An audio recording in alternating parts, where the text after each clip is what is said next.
We're delighted to welcome Chris Conn-Clarke back to Altrincham for a second loan spell, this time until the new year. Chris, good to see you. You were up in Barrow playing a pre-season friendly with Fleetwood less than 48 hours ago, so it's all happened very quickly, it would seem. Can you talk us through how events unfolded? Yeah, at the start of the week, I was given the opportunity to go on loan and just to get some game time. And Altrincham came up, and as soon as they came up, I was like, yeah, I want to go back. Felt like I had some unfinished business. Obviously, it didn't end the way I wanted it to end last time because of the injury, but now I'm glad to be back and being mingling with the lads again. How did the game go at Barrow? You won 1-0, I know that much, but Yeah, how did 1-1-0. It was a good game, to be fair. It was good to play in front of fans again. We haven't had a pre-season friendly in front of the fans, so it was good to get a little atmosphere in the game as well. So, obviously, you're in Altrincham for the second time. It's a bit different to when you were last here. We're a part-time club then, full-time now. What sort of difference do you notice between the two? Yeah, well, obviously it's my first day today. I've come in, and it looks like they've have a good setup here. Obviously the gym facilities and all, and coming in full time, I feel like it's better because I can just be like amongst the lads more often, and just as I said, mingling with them on like a day-to-day basis instead of coming in as a Tuesday and Thursday in training and just match on Saturday.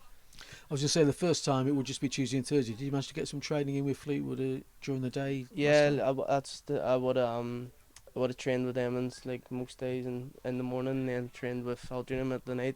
And it was just I had to get like trains and that the training. So obviously the day-to-day basis coming here and obviously moving to Manchester, it's just easier for me, a lot easier. So that should make it easier for you to settle in and really feel part of things, I guess. Yeah, yeah, Yeah, big time. yeah, Yeah. yeah, good. I take it then you've obviously had that game time 2 days ago. So we've got a big pre-season friendly coming up on Saturday against Stockport. Sort of the biggest test certainly so far at pre-season. If selected, you're kind of raring to go for that, eh? Yeah, but hopefully I can play in that game. Obviously, it'll be in front of the home fans as well. It'll be good to be back playing there also, and hopefully there'll be a good crowd at it and an atmosphere. Yeah, absolutely. Take you back to February when you were here before, Chris. That first game, I don't know what you remember of it. It was against Woking. What do you recall of that game? I remember the fans being loud. I didn't think it would have been that loud. Obviously, we were 2-0 down at half time, and then Ryan scored 2 goals, so brought it back to 2 each. So obviously, I would have wanted to get the win, but coming from 2 goals down and scoring late on, it was a good buzz. And what about your own contribution? Because I remember you earned us a penalty in about only the eighth minute, and so an example of how you like to try and make things happen. Yeah, as you said there, I won the penalty. I'll bring a lot of attack and threat, I feel, and a lot of creativity. And all I want to do is get a lot of numbers into my game, many goals and assists that I can as possible. I mean, you were supposed to be with us for a month, but of course it was cut short by injury. Was it only your second game at Kingsley? Yeah, it was literally only a second game, about 10 minutes in. Yeah. What do you remember? That was it a challenge, wasn't it? Yeah, I've just got the ball on the left, and I've just cut inside, and the boys come over, and it's not the worst of tackle, but I've just rolled my ankle as he's tackled me as well, and I've done my ligament, so I finished my season early, unfortunately. Yeah, that was unfortunate, but you obviously made such an impact in that one game because when you always get sort of speculation at any club about who might be signed, who not. Your name's been mentioned many a time, so that must please you that you obviously made that much of a positive impact in that one full game you had. Yeah, that the first game I felt like I impressed a lot and created a few chances. Obviously, won the penalty as well, and hopefully over the this period I can show the fans a lot more to what I have to offer. Thinking about that injury at Kings Lynn, it shows that the knocks can happen, and the National League it's a good standard, but it's quite a tough league physically. I mean, what 5'8" roughly your height, Yeah. and the way you play, trying to turn defenders.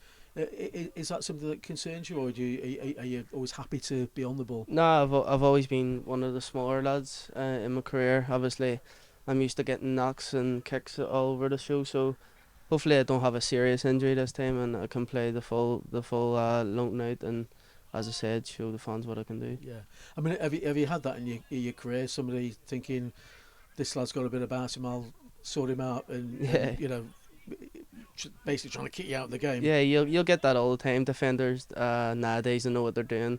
They feel like if you can kick an attacker and he'll go hiding most of the game, but sometimes I thrive on stuff like that. So we'll see what happens. Well, I was going to ask you that because in that that one time we saw you home to Woking, you seemed to want the ball all the time, and when it arrived, you wanted to do something with it, little turns or whatever it might be. Yeah, that's it. As you said, they're spot on. That when I get it, I'm always looking to create, and that's the main thing for me. Like growing up in West Belfast, was it always football, or did you quite like schoolwork as well, or was it just kicking the ball about that appealed to you?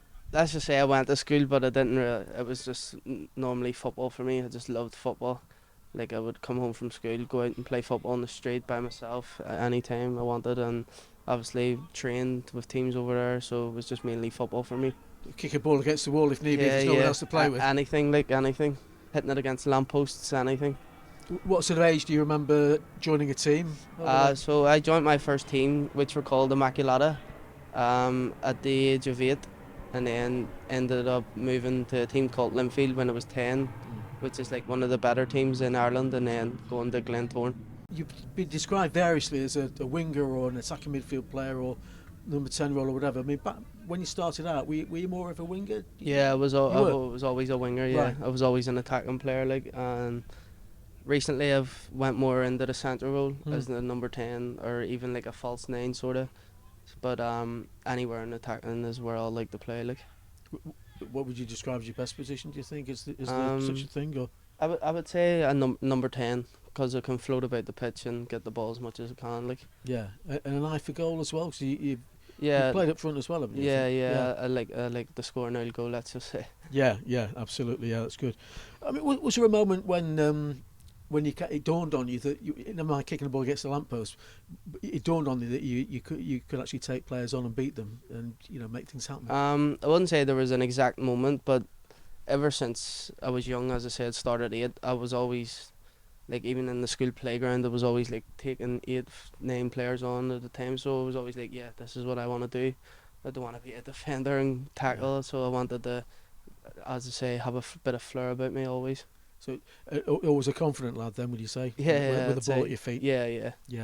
And the other thing about that is, of course, I mean, Altrincham fans are no different to others. They love a crowd pleaser. Somebody who does things like that. Do you get a bit of a buzz from that sort of reaction you get from the crowd? 100%. If the crowd's enjoying it, then it'll make my confidence go a lot higher. And if I have my confidence up, then I feel like I can beat anyone, to be honest. Was that always natural, or were you encouraged to do it like with your youth coach at Glentoran? Nah, it was always natural, to be fair. Like, I've always like wanted that like limelight sort of thing. Like, and I've always wanted to be the best player on the pitch, so I've always been like that. And it's not just when you've got a crowd either, is it? Because I did watch and listen to from Northern Ireland under-21s. You did something on camera with a couple of your mates, didn't you? Yeah. And one of them let slip that one of your favourite tricks is not making Yeah. players in training. Yeah. It doesn't matter in training. I'll always be flurry as well. I just like to impress and just try stuff, and if it works, if it works. If it doesn't, it doesn't. Is that your party piece? And how does it go down with whoever you've nutmegged? I don't think the defenders like it, to be fair. No. But nah, it's good fun. You gonna try it on here? Yeah, I think I've just done one there in the warm up. Yeah. What about your game as well, Chris? You if I remember rightly, you seem quite two-footed. Is that right? Is one foot stronger than the other? Well, my right foot's stronger, but Right. I'm comfortable on both feet now. Like, And is there anything you feel you need to work on, given all the plus points that you've Mhm. obviously got in your game? well, as you said, the physicality side of it, coming down and playing men's football week in, week out, they'll learn a lot. And as I said, playing against like strong men who's like not going to care who I am, kick me, and that's where I need to improve my game. Just get the physical side out of it. And one thing I noticed as well on online was your nickname's Clicky. Where does that come from? Cricky it is. Cricky, sorry. Yeah, it's just basically if you're from West Belfast and your name's Christopher, it's just the nickname Cricky. Like, everyone has it. Yeah. Right, it comes with being Chris, eh? Yeah. Got you, okay. We're talking about Northern Ireland as well. How much have you enjoyed going up through the ranks, basically, right up to the under-21s, Mhm. where you've really made your mark? I I saw the goal you scored against Lithuania, the free kick over the Yeah. wall. So another thing you fancy yourself Yeah, from? I'm Any a, free kick? I like a set piece taker as well, corners, crosses, and that. I feel like I have good deliveries on me. Just finally, Chris, I mean, it's going well for you at Fleetwood, and you got a new contract last July that's going to cover this coming season, option for a further year. You presumably you want to aim as high as possible in your hmm career. But what about playing for Alsea for the foreseeable future? What any thoughts on what you might? Oh yeah, like I've signed here. This is like my main thought at the minute. Obviously, I want to get just like do my best and get Altrincham as high as up the table as I can do, and just, as I said, just enjoy the football.